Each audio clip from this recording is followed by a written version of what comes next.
दोस्तों, रतन लाल बोल रहा हूँ। काम की बात में आपका स्वागत है। जैसा कि आपको पता है, अम्बेडकरनामा हैक कर लिया गया था। उसको रिट्रीव करने की कोशिश लगातार जारी है। कुछ दिनों में रिट्रीव हो जाएगा, लेकिन इस चुनौती को हमने स्वीकार किया और कल ही 2 यूट्यूब चैनल्स पे बोलना शुरू किया। एक अम्बेडकरनामा ग्लोबल और दूसरा बहुजन विजडम। पूरा सुनने से पहले दोनों वीडियोस पर जाइए और सब्सक्राइब कीजिए, लाइक कीजिए, कमेंट कीजिए और शेयर कीजिए। दोनों इस चुनौती को स्वीकार करते हुए हम सब की जिम्मेदारी है कि दोनों चैनल बहुत जल्दी ही लाख सब्सक्रिप्शन पार करें। बहरहाल, आज अम्बेडकरनामा ग्लोबल और बहुजन विजडम के एक संयुक्त कार्यक्रम में पंजाब चंडीगढ़ से वरिष्ठ पत्रकार संजीव पांडे साहब हमारे साथ मौजूद हैं। लगातार आपने ऑनलाइन इनको सुना होगा, पंजाब इलेक्शन पे लगातार इनसे चर्चा होती रही है। आज यहाँ फिजिकली मौजूद हैं, हमारे साथ हैं और पंजाब में चुनाव हो चुका है। क्या है पंजाब का हाल? जिस तरह से हाइप क्रिएट हुआ था चन्नी के मुख्यमंत्री बनने के बाद, क्या हालात वही हैं? बीएसपी और अकाली दल जो गठबंधन है, क्या वो अप हुआ है और बीजेपी डाउन हुआ है? कांग्रेस आम आदमी का क्या हाल है, सूरत हाल है? ये सब जानेंगे और ये समझने की कोशिश करेंगे कि आखिर पंजाब किसकी। स्वागत है संजीव जी। नमस्कार। नमस्कार, कैसे हैं आप? बहुत बढ़िया। चलिए, आज यहाँ पे आप फिजिकली प्रेजेंट हैं तो स्वागत है आपका। और हाँ, थोड़ा सा लाउडली बोलिएगा। हाँ, तो क्या चल रहा है पंजाब में? देखिए, कल इलेक्शन हो गया पंजाब में और मतदान प्रतिशत पहले से पिछले बार से कम है। हाँ, मतदान प्रतिशत कम होने के कारण थोड़ा सा अनुमान लगाने में तमाम सरकारी तंत्र भी चूक रहा है और अनुमान लगाने में पत्रकार भी थोड़ा असमंजस में है। लेकिन ओवरऑल अनुमान यही आ रहा है कि पंजाब जो है हंग असेंबली की तरफ बढ़ रहा है। अच्छा। और उसमें हंग असेंबली में लार्जेस्ट पार्टी आम आदमी पार्टी, दूसरे नंबर पे कांग्रेस और तीसरे नंबर पे अकाली दल के रहने की संभावना है। और इसके कई कारण रहे हैं। एकाएक आम आदमी पार्टी में पहले तो बड़ा 5 दिन पहले तक एक जोश था, कुछ स्थिति ऐसी बनी भी थी, लेकिन कल के 12 बजे के बाद आम आदमी पार्टी के कैंप में थोड़ी सी मायूसी भी देखी गई। और उसका एक कारण ये भी रहा कि आम आदमी पार्टी रीजन वाइज जो एक परफॉर्मेंस आम आदमी पार्टी को, पंजाब के जो 3 रीजन्स हैं, उस रीजन में जो परफॉर्मेंस आम आदमी पार्टी को देना चाहिए था, तो उसमें एक रीजन में आम आदमी का परफॉर्मेंस पुअर करने की बात आ रही है। अच्छा। दोआबा रीजन में आम आदमी का परफॉर्मेंस जो है वो कह रहे हैं कि बहुत अच्छी नहीं रहेगी। बहुत अच्छी नहीं, क्या अच्छी भी नहीं है। और उस रीजन में 23 सीटों में से आम आदमी पार्टी 2 से 3 सीट ही जीतती हुई नजर आ रही है, जैसी कि सूचना आ रही है। और जो आम आदमी पार्टी का परफॉर्मेंस पहले की तरह, जो पंजाब का मालवा बेल्ट है जहाँ से 65 से 69-70 सीट्स आते हैं, वहाँ पे आम आदमी पार्टी का परफॉर्मेंस बेहतर बता रहे हैं। लोग निकले भी हैं उमड़ के काफ़ी ज़्यादा। आम आदमी पार्टी के जो कैंप था या आम आदमी पार्टी का जो एक जो ग्रुप है उस एरिया में, उनको ये खबर मिली हुई है, सरकार को भी ये खबर मिली हुई है, एजेंसियों को भी खबर मिली हुई है, पत्रकारों को भी है कि मालवा बेल्ट पे आम आदमी पार्टी ने दोनों दलों पे अच्छी खासी बढ़त बना रखी है। अब बचा एक और जो ज्योग्राफिकल बेल्ट पंजाब का है, माझा के इलाके में आम आदमी पार्टी को 5 से 7 सीटें मिलती नजर आ रही हैं। तो इन परिस्थितियों में तीनों रीजन में, चूंकि आम आदमी पार्टी का परफॉर्मेंस एक तरह नहीं रहा है, एक जगह तो बहुत अच्छा कर रहे हैं जो बड़ा रीजन है, लेकिन जो 2 रीजन है वहाँ पे परफॉर्मेंस उम्मीद के मुताबिक नहीं होने के कारण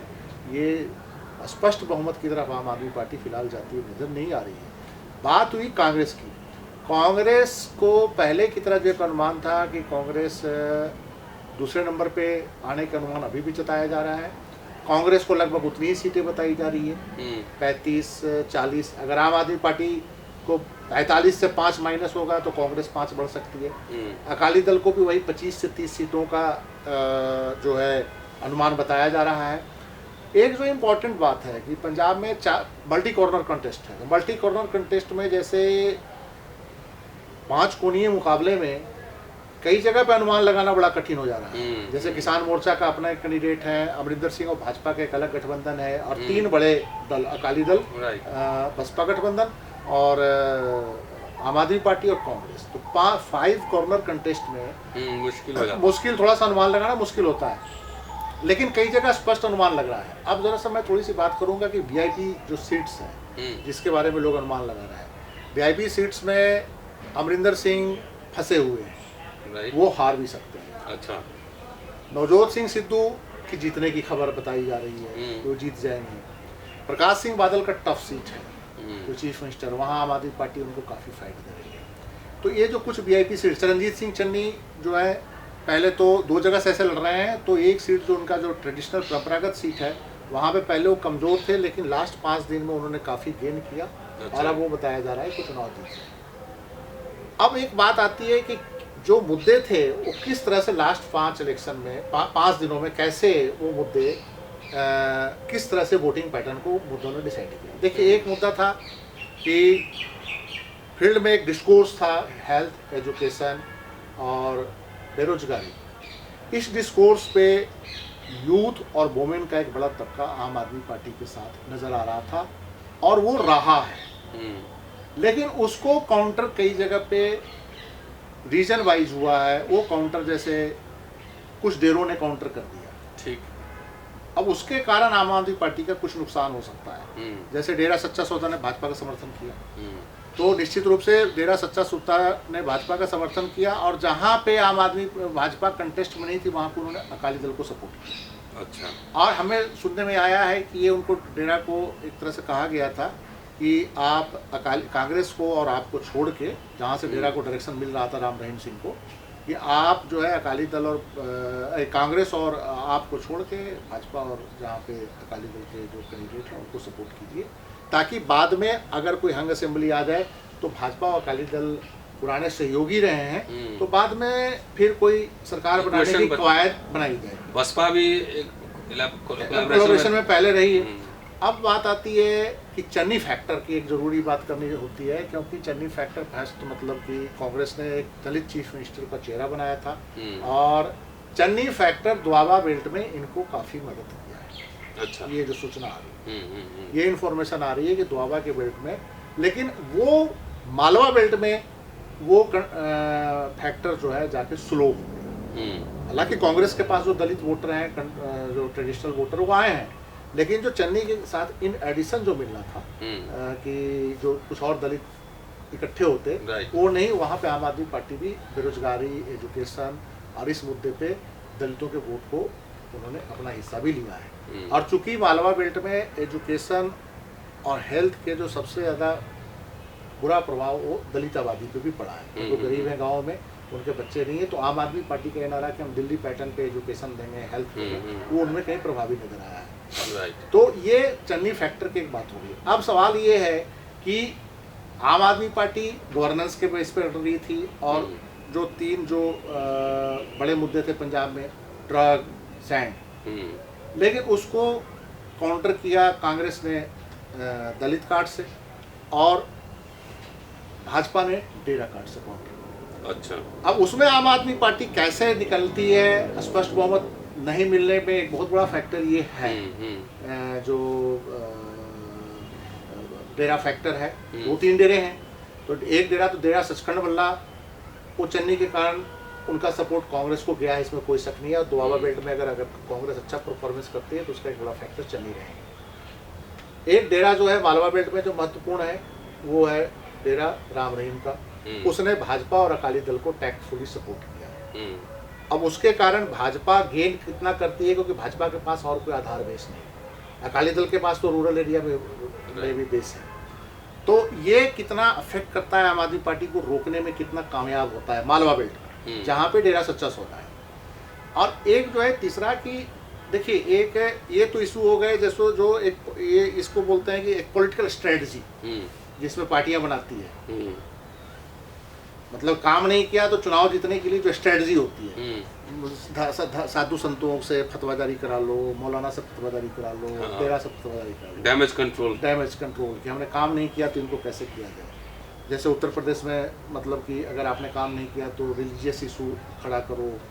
लेकिन अब सवाल ये है कि जो गवर्नेंस का इशू था वो कितना, वो इस बूथ पे जाके कितना एग्जीक्यूट हो पाया है। गवर्नेंस के इशू में पंजाब में निश्चित रूप से अगर आप देखेंगे तो एक बेसिक वोमेन और यूथ, इसको जर्नलिस्टों ने बहुत नज़दीक से देखा था और वोमेन और यूथ दोनों में बड़ी नाराज़गी थी रूलिंग एस्टेब्लिशमेंट के खिलाफ और उनकी पहली पसंद ये आम आदमी पार्टी थी। तो क्या आम आदमी पार्टी के पक्ष में वो वोटर वहाँ बूथ तक गया या क्या आम आदमी पार्टी उनको पहचान के बूथ तक ले जा पाई, मोबिलाइज कर पाई? ये एक अहम सवाल है। यही कारण है कि तमाम अंदाज लगाने के बाद यही निकल रहा है कि एक हंग असेंबली की तरफ पंजाब बढ़ रहा है। उसमें संजीव जी, जैसे जब बोलते हैं कि वोटिंग परसेंटेज ज़्यादा हो जी, तो वो एक तरह से एंटी इनकम्बेंसी का वो सूचक होता है जी, एक इंडिकेशन होता है कि सरकार के खिलाफ नाराज़गी है, इसलिए वोट परसेंटेज बढ़ रहा है। लेकिन पंजाब में अगर इतनी नाराज़गी थी महिलाओं में, यूथ में और ड्रग्स को लेकर और सैंड को लेकर, तो वोटिंग परसेंटेज बढ़ना चाहिए था जी, लेकिन कम हुआ है। इसका मतलब ये सरकार के पक्ष में जाता नहीं दिख रहा है। नहीं, इसमें 2-3 तरह से माइक्रो एनालिसिस करने की जरूरत पड़ेगी। जैसे अभी कल शाम तक इलेक्शन कमीशन ने कहा कि 65-67 ये बता रहे थे, लेकिन आज कुछ चेंजेस होंगे। अच्छा, क्योंकि वो 5 बजे तक वहाँ पंजाब में मैं हमेशा देखता हूँ कि एक दिन बाद 4 से 5% वोट का इलेक्शन कमीशन जारी करता है। 6 बजे तक 7 बजे तक जो मतदाता बूथ पे रहते हैं, 6 बजे जो एंटर कर जाते हैं उनको निकाल नहीं पाते। तो एक तो ये है कि फाइनल अभी जो है वो आज कोई कह रहा था कि आएगा, बता रहे थे मुझे। सेकंड, दूसरा चीज़ की वोटिंग ट्रेंड किस एरिया में कैसा रहा। देखिए, मालवा के बेल्ट में रूरल एरिया में वोट बहुत ज़्यादा गया है और अर्बन एरिया पूरे पंजाब में बहुत स्लो वोट गया है। ये देखना होगा कि अमृतसर, लुधियाना, जलंधर में वोटिंग परसेंटेज लो क्यों रहा, और इसका नुकसान आम आदमी पार्टी को हो रहा है कि रूलिंग क्लास को हो रहा है कि भारतीय जनता पार्टी को हो रहा है। क्योंकि भाजपा भी शहर के बेस पे ही लड़ रही है चुनाव, ग्रामीण इलाकों में भाजपा का कोई बेस नहीं है। लुधियाना, अमृतसर, जलंधर, कांग्रेस जहाँ पे अर्बन सीटें जहाँ पे लो पोलिंग हुई है वहाँ पे मैक्सिमम कांग्रेस के सीटिंग एमएलए हैं इस समय। लुधियाना, जलंधर सारे कांग्रेस के सीटिंग एमएलए हैं, अमृतसर में भी कांग्रेस के सीटिंग एमएलए हैं। तो वहाँ पे लो पोलिंग कांग्रेस के लिए भी खतरनाक हो सकता है। और ये भी हो सकता है कि एक आकलन जो आप बोल रहे हैं कि आम आदमी, अगर लोगों में इतनी नाराजगी होती तो वोटर जो है निकल के सरकार के खिलाफ वोट करते। लेकिन जो यहाँ एक जो हमारे यहाँ जो मध्यवर्ग है वो आराम पसंद होता है तो वो सरकार से नाराजगी इससे भी दर्शाता है कि चलो क्या वोट डालने जाए, कुछ मिलना तो है नहीं हमको, ठीक है कि नहीं। तो उसलिए भी बूथ पे नहीं जाता। गरीब वोटर कहता है कि अच्छा इसको सबक सिखाना है, हम बूथ पे जाएंगे। रूरल एरिया में 70% मालवा बेल्ट में पोलिंग देखने को मिल रही है, बहुत सारे बूथ होते हैं। अर्बन एरिया में वही 50%, 45% देखने को मिल रही है। तो एक खतरा ये भी है कि अर्बन मिडिल क्लास चूंकि सुविधा पसंद होता है, आराम पसंद होता है और सरकार के प्रति नाराजगी प्रकट करता भी है, बोल के करता है, बैठ के करता है घर में। बूथ पे जाने में जब हो जाता है, कई जगह देखे होंगे उत्तर प्रदेश में भी पहले फेज में जो इलेक्शन हुआ है, कई जगह अर्बन वोटर नहीं निकला है। अब अर्बन वोटर अगर उत्तर प्रदेश में नहीं निकला है तो लोग ये अंदाजा लगता है कि इसका बीजेपी को नुकसान हो जाएगा, क्योंकि अर्बन एरिया तो भाजपा का है। तो ये भी एक आकलन करना बड़ा वो है कि लोअर वोटिंग जो है वो किसको फायदा देगा। जो इलेक्शन का पूरा जो आता है, अगर हम लोग समझे तो एक जर्नलिस्टिक पर्सपेक्टिव है जी, जो रिजल्ट का एनालिसिस करते हैं कि ट्रेंड क्या हो रहा है। एक सरकारी आंकड़े होते हैं जो कि गवर्नमेंट एजेंसीज लेती हैं, आईबी हो चाहे सीआईडी हो, और एक ये भी होता है कि सट्टा बाजार भी इस पे खेलता रहता है। जैसे क्रिकेट मैच होता है उसी तरह चुनाव भी है कि सट्टा बाजार में भी जो है ये बोली लगती रहती है। तो आप जो कह रहे हैं, अगर तीनों सोर्स को अगर एनालिसिस करेंगे, जर्नलिस्ट का काम हर सोर्स को एनालिसिस करना होता है, तो क्या नजर आ रहा है? देखिए, फाइनल सट्टा बाजार का आज शाम को, देखिए सट्टा कल शाम को 6-7 बजे तक चुनाव हुआ है, तो आज रात में उनका पता चलेगा कि किस पे क्या रेट लगा। राइट। लेकिन जहाँ तक जो सरकार की जो तंत्र हैं, जो एजेंसीज हैं, सरकार 2-3 तरीके से निकालते हैं। जैसे एक कलेक्टर लेवल पे इंफॉर्मेशन आती है, एक इंफॉर्मेशन थाने लेवल पे आती है, एरिया के एसएचओ इंफॉर्मेशन देता है अपने पुलिस अधिकारियों को, ऊपर डीएसपी को दिया या एसएसपी को दिया। एक तंत्र होता है सीआईडी डिपार्टमेंट का होता है, जो इंटेलिजेंस विंग होता है, उनका पैरेलल विंग चलता है, वो चला जाता है। और कुछ अफसर जो होते हैं जो लंबे समय से काम किए होते हैं, उनका अपना इंडिविजुअल नेटवर्क होता है स्टेट के अंदर, पता कर लेते हैं, वो फोन फान करके पूछते हैं भाई तेरे एरिया में क्या है, तेरे एरिया में क्या है, तेरे एरिया में क्या है, और वो कुछ जर्नलिस्टों से भी फिर उसको मिलाते हैं पूछ के। जैसे इसमें डिस्ट्रिक्ट के जो जर्नलिस्ट होते हैं वो बेस्ट इन्फॉर्मेशन देते हैं। तहसील का जर्नलिस्ट बेस्ट इन्फॉर्मेशन देता है। जमीन जो ब्यूरो में बैठा होता है वो हवाई होता है कि कोई चंडीगढ़ या दिल्ली में बैठ के आपके पास सूचना तहसील और जिले से? हमारे पास जितने भी कुछ अधिकारियों से बात हुई, कुछ जिले के पत्रकारों से बात हुई, सारों को मिलाने के बाद यही लगता है कि पंजाब हंग असेंबली की तरफ जा रहा है। अच्छा। हाँ, जैसे सरकारी तंत्र भी यही बोल रहा है कि 45, 50, 40 के आसपास आम आदमी पार्टी है, कांग्रेस उससे नीचे है दूसरे नंबर पे, तीसरे नंबर पे शिरोमणि अकाली दल, चौथे नंबर पे भाजपा भी कुछ सीटें ले जा सकती है। सपा, ये शिरोमणि अकाली दल और बसपा का गठबंधन को तीसरे नंबर पर है। तीसरे नंबर? हाँ, तीसरे नंबर पे। इसका मतलब है कि ये थोड़ा रिवाइव किया है, जब हम लोग पहले बात कर रहे थे। देखिए, उसमें रिवाइवल के दो कारण हैं। देखिए, एक चीज़ बड़ा मानना पड़ेगा कि पूरे डिस्कोर्स पिछले 1 साल से जब मैं सुनता हूँ तो उसमें कहते हैं कि एक डिस्कोर्स ये होता है कि अरविंद केजरीवाल RSS का बी टीम है। लेकिन पंजाब में जब अरविंद केजरीवाल जाता है तो एक कहता है कि RSS का बी टीम है और एक कहता है कि एक खालिस्तानियों का बी टीम है। ठीक है कि नहीं? इसके आतंकियों से रिलेशन है। और जब लास्ट इलेक्शन के 3 दिन बचे तो भाजपा ने कहा कि ये खालिस्तानियों का बंदा है। अमित शाह ने चिट्ठी लिखी कि हम इसके जो खालिस्तानियों से लिंक है उस पर इंक्वायरी करेंगे। चिट्ठी लिखी पंजाब कांग्रेस के जो लोगों ने और चीफ मिनिस्टर ने लिखी कि इसके खालिस्तानियों से लिंक है। तो अरविंद केजरीवाल के मुद्दे पे पंजाब में भाजपा और कांग्रेस एक प्लेटफॉर्म पे ये खालिस्तानियों का बंदा है। ठीक है कि नहीं? कांग्रेस आज से 2 महीना पहले ये डिस्कोर्स देती रही है कि ये संघ का भी टीम है। रामलीला मैदान का सारा इसने ऑर्गेनाइज किया था, उसमें ये टीम में शामिल था, उस ग्रुप में विवेकानंद फाउंडेशन से इनके लिंक है। लेकिन अरविंद, जब पंजाब की बात आती है तो दोनों का। पंजाब में पठानकोट में भारतीय जनता पार्टी के जो प्रदेश अध्यक्ष थे अश्विनी शर्मा खुद कैंडिडेट थे, उन्होंने मन से भाषण में बोल दिया कि इन खालिस्तानियों को वोट ना डालना, मुझे ना देना है, कोई प्रॉब्लम नहीं, वोट कांग्रेस को डाल दो, इस खालिस्तानी को मत दो, अरविंद केजरीवाल को। और वो वीडियो वायरल हो गया। तो ये जो है ना कि अच्छा, भारतीय जनता पार्टी ने ये जो कहा कि भारतीय जनता पार्टी का ये मैसेज गया जो डेरा थ्रू है, डेरा उनके प्रभाव में है कि भैया अगर जहाँ पे हम नहीं है वहाँ अकाली दल का वोट डालो। कई जगह ये मैसेज गया कि आम आदमी पार्टी को घुसने नहीं देना। आप अगर बढ़ रही है तो उसको रोकने के लिए कांग्रेस को भी टैक्टफुल वोटिंग करना तो करा दो। कांग्रेसियों ने भी कई जगह यही किया कि ये ना जीत पाए, अगर अकाली दल वाला अगर जीत रहा है उसको जिता दो। तो ये जो लास्ट में जो सिचुएशन बनी, राजनीति बहुत ही पेचीदा खेल होता है। तो फाइनल जो है संजीव जी कह रहे हैं कि पंजाब हंग असेंबली की ओर बढ़ रहा है। 45 से 50 आम आदमी पार्टी, हाँ, 35 से 40 कांग्रेस, 25 से 30 अकाली दल बसपा बाकी भाजपा और इनके हिस्से भी कुछ सीटें आएंगी। हाँ। तो ये चल रहा है पंजाब में। अब देखना है 10 मार्च को होना है। इसमें सबसे बड़ी बात है कि जो किसानों ने जो एक ढांचा बनाया था चुनाव लड़ने का, वो बुरी तरह से अभी जमीन पे फेल होते नजर आ रहे हैं, पिट गए हैं। और एक आगाध कैंडिडेट को अगर गलती से कहीं से कोई निकल जाए, 1-2 कैंडिडेट तो निकल सकता है जमीन पे। आंदोलन करना एक बात है, राजनीति करना दूसरी बात है। तो आंदोलनकारी आप अच्छे हो सकते हैं लेकिन अच्छे राजनीतिज्ञ भी होंगे, ये कोई जरूरी नहीं है। तो ये थे संजीव साहब पंजाब चंडीगढ़ से, पंजाब पे इनपुट दे रहे थे कि क्या होने वाला है पंजाब में 10 मार्च को।